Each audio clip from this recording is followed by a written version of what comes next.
कोणाला खूप प्रेम करते व त्या व्यक्तीशिवाय सगळं अपूर्ण वाटतं. या भावना सांगणं कठीण असतं, पण शायरी ते सोपं असते.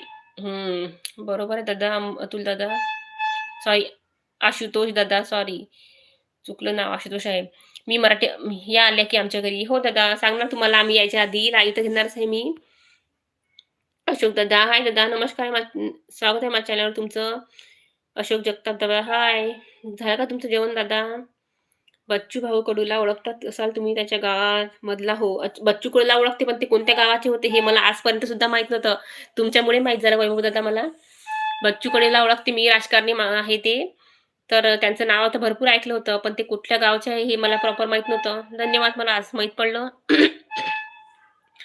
आशुतोष दादा, hello from London, santoor Maugham.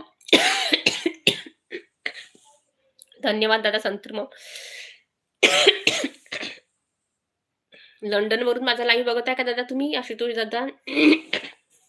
खरंच तुम्ही लंडनवरून माझा लाईव्ह बघत आहे? काय म्हणताय दादा तुम्ही, काय समजलं नाही. खरंच लंडनवरून बघत आहे का? म्हणजे मला खूप आनंद होणार की नाही माझा लाईव्ह लंडन पर्यंत पोहोचला.